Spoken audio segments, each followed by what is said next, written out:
Haunted बस।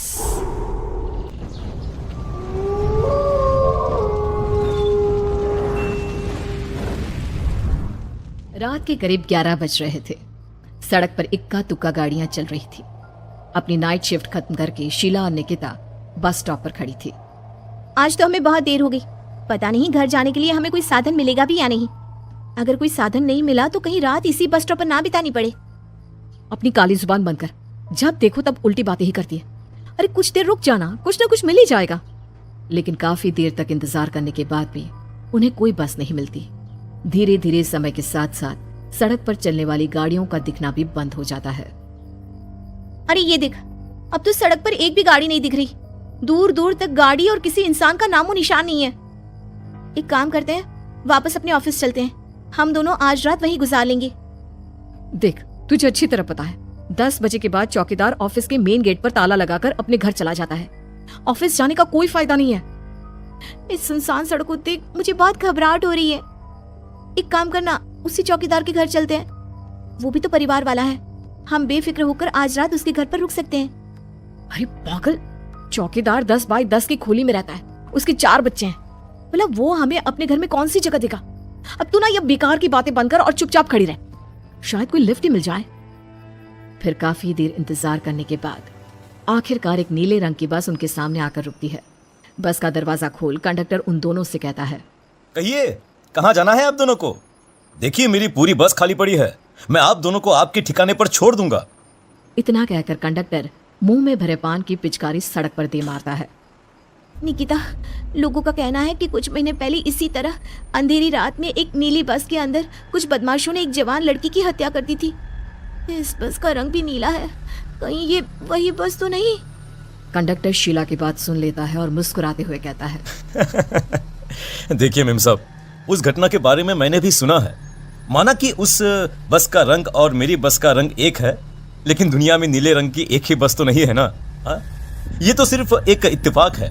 देखिए हमारी बस में एक मेम साहब पहले से ही बैठी हैं। चाहे तो आप देख लीजिए। निकिता गर्दन उठाकर देखती है तो बस के पीछे वाले हिस्से में एक लड़की कंबल ओढ़े बैठी हुई थी।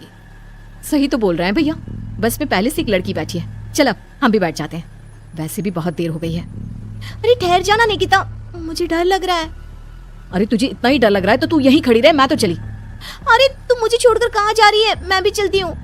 दोनों बस में जाकर बैठ जाती हैं। देखते ही देखते ड्राइवर बस को तेज रफ्तार में चलाना शुरू कर देता है। तभी शीला की नजर पीछे वाली सीट पर अकेली बैठी लड़की पर पड़ती है।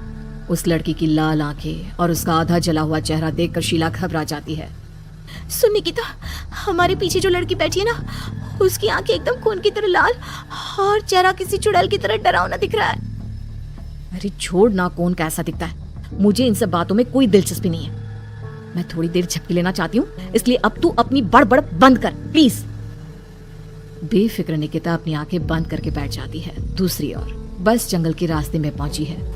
चारों तरफ घना अंधेरा और साथ ही जंगल में मौजूद जंगली जानवरों की डरावनी आवाजें शीला को और भी ज्यादा डराए जा रही थी।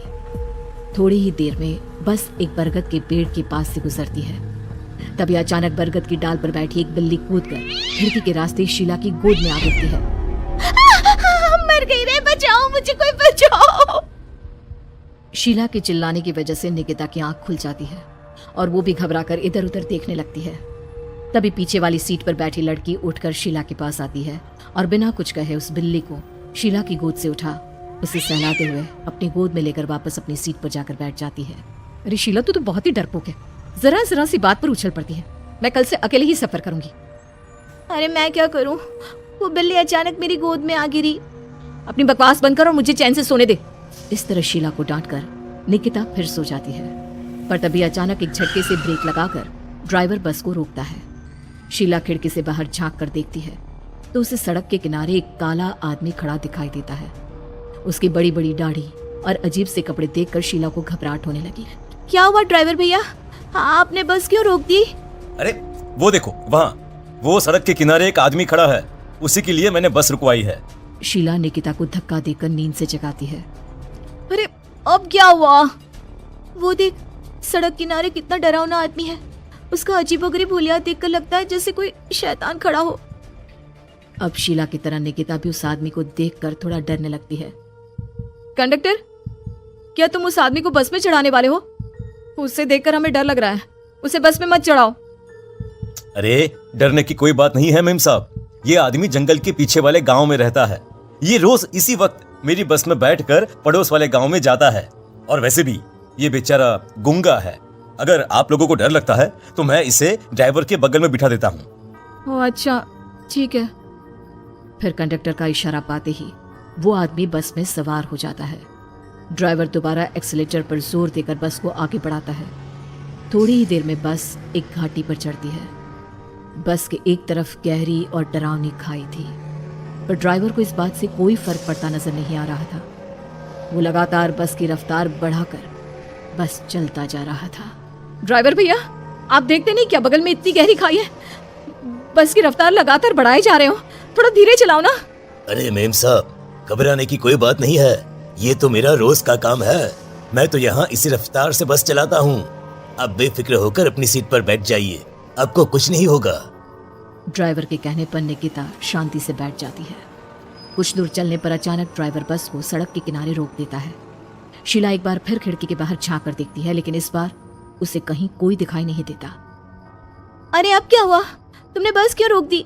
यहाँ तो दूर दूर तक कोई भी नहीं दिखाई दे रहा। ड्राइवर उसकी बात का कोई जवाब नहीं देता, पर कंडक्टर बोल पड़ता है। ये हमारी फेवरेट जगह है, हम अपने सारे अच्छे काम यहीं पर करते हैं। अब हमारा प्रोग्राम खत्म होने के बाद ही बस यहाँ से आगे बढ़ेगी। इतना कहते ही कंडक्टर सीट के नीचे रखी एक शराब की बोतल निकालता है। अरे ये सब क्या है? तुम्हारे बस में सवारी बैठी है, उन्हें घर पहुंचाने की जगह तुम यहाँ सड़क के बीच में बस रोककर शराब पियोगे? बस में लड़कियों के बैठे हुए भी तुम्हें ये सब करते हुए शर्म नहीं आती? कंडक्टर कोई जवाब नहीं देता और मुस्कुराते हुए शराब पीने लगता है। तभी ड्राइवर और दूसरा आदमी भी कंडक्टर के साथ मिलकर शराब पीने लगते हैं। निकिता, मुझे इन तीनों के इरादे कुछ ठीक नहीं लगते। हमने इस बस में बैठकर बहुत बड़ी भूल कर दी। तू घबरा मत, मैं हमेशा अपने पर्स में छोटा सा चाकू रखती हूँ। उसके रहते ये तीनों हमारा कुछ नहीं बिगाड़ पाएंगे। देखो गज्जू भैया, हमारी बस में इस समय 3 जवान लड़कियां बैठी हैं। कहो कहो सबसे पहले किसका शिकार किया जाए?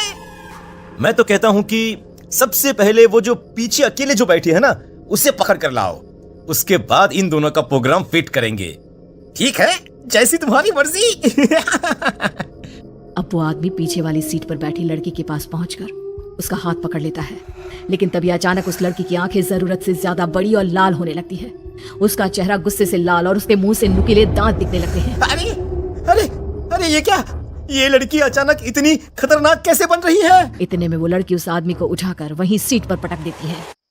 मुझे हाथ लगाएगा, तेरी इतनी हिम्मत! जोर से चीखते हुए वो लड़की उस आदमी पर हमला कर देती है और पल भर में ही उस आदमी का काम तमाम हो जाता है। ये देख ड्राइवर और कंडक्टर के होश उड़ जाते हैं।